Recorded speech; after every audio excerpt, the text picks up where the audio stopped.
Desde el punto de vista político, en España suele hacerse la correspondencia biunívoca de una lengua con un Estado. Es decir, asociamos ser español con hablar exclusivamente español.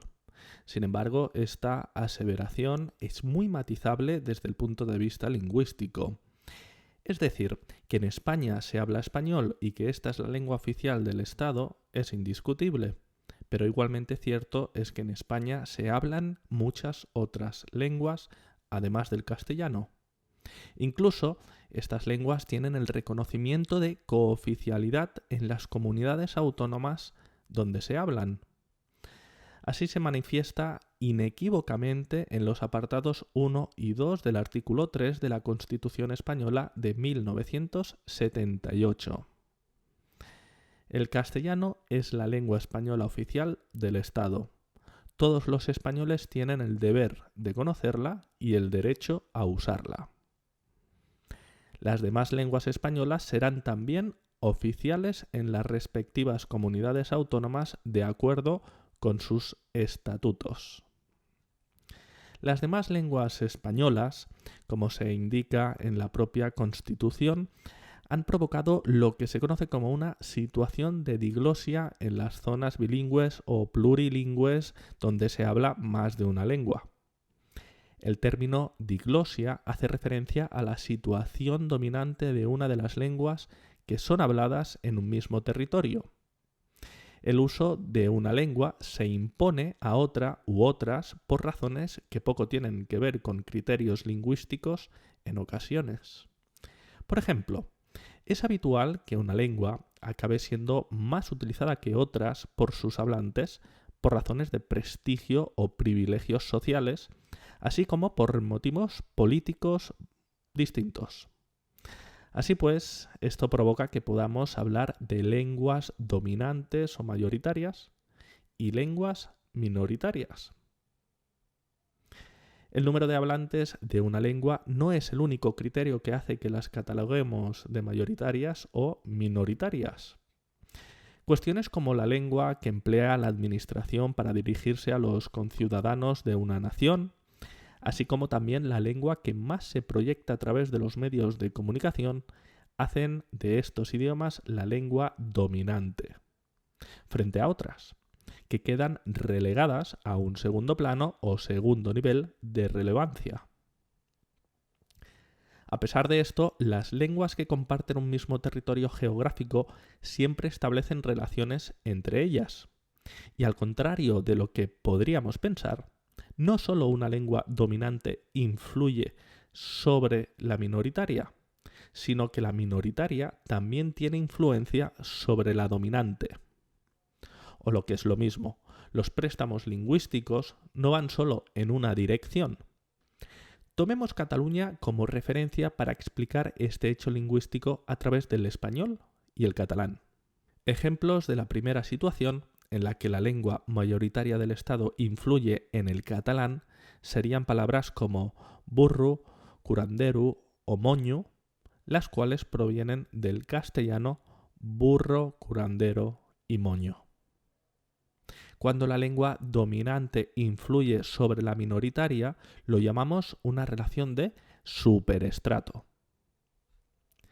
Sin embargo, la segunda situación, cuando una lengua minoritaria tiene influencia sobre la dominante, se refleja en los préstamos lingüísticos que el castellano ha adoptado del catalán, como por ejemplo los sustantivos añoranza, alioli o barraca, los cuales provienen respectivamente de los sustantivos catalanes añorança, allioli o barraca.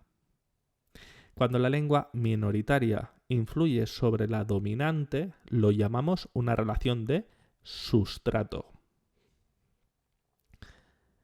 En este sentido, es importante no confundir estos préstamos lingüísticos que uno y otro idioma han tomado de la lengua con la que comparten territorio con los llamados castellanismos y catalanismos.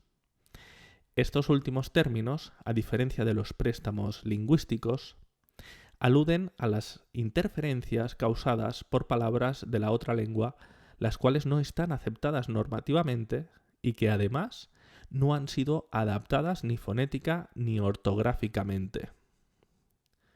Este sería el caso de lograr o disfrutar en catalán, cuando las formas normativas correspondientes que deben usarse en catalán son aconseguir o assolir, en el caso de lograr, y gaudir, en el caso de disfrutar.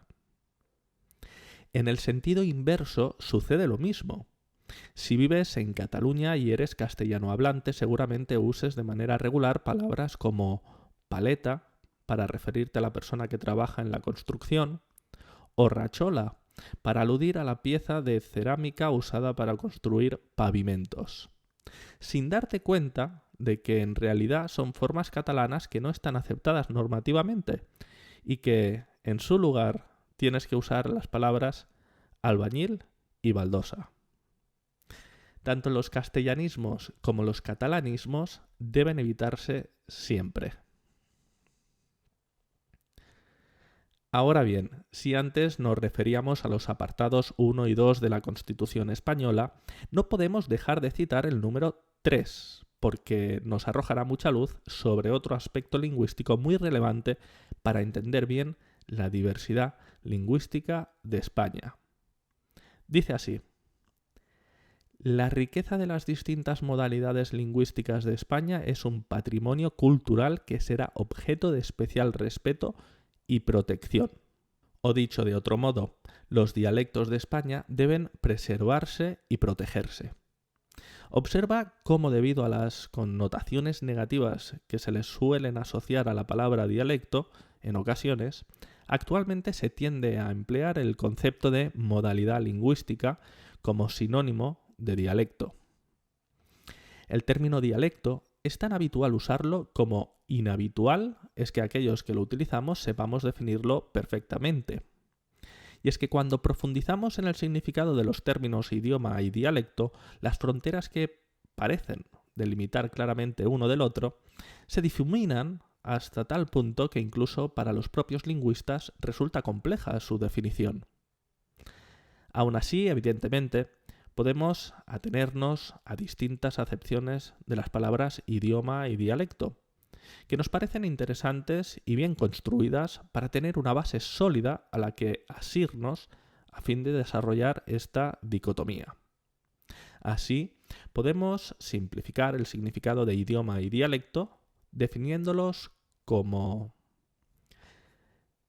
sistema lingüístico que se caracteriza por estar plenamente definido normativamente y por ser vehículo de una cultura diferenciada. Y por lo que respecta al dialecto, término que se emplea para designar una variedad de lengua que es compartida por una comunidad. Un dialecto es la forma que tenemos de hablar una lengua, una variedad dentro de una lengua. Centrémonos en la palabra dialecto, ya que el concepto de idioma parece que lo tenemos todos un poco más asimilado. En este sentido, lo que resulta claro es que dialecto tiene que ver con variedad y diversidad. Y como nadie habla exactamente igual que otra persona, algunos lingüistas se atreven a afirmar que todos hablamos un dialecto.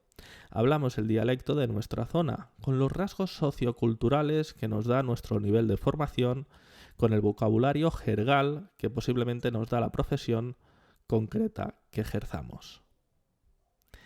Técnicamente, los lingüistas hablan de geolecto para referirse al dialecto de una zona, sociolecto para aludir al dialecto relacionado con el nivel educativo y tecnolecto para nombrar el dialecto profesional. Subdisciplinas, todas ellas que son estudiadas por la dialectología, disciplina que a su vez es objeto de estudio por otra llamada sociolingüística. La sociolingüística es el estudio de la lengua en su contexto social. Cuando se piensa en la sociolingüística, se presta atención a la forma en que la lengua varía y cambia dentro de un contexto social. Por lo tanto, la sociolingüística estudia cómo varía contar con más de una forma para decir una misma cosa y cómo cambia una lengua dentro de su contexto social.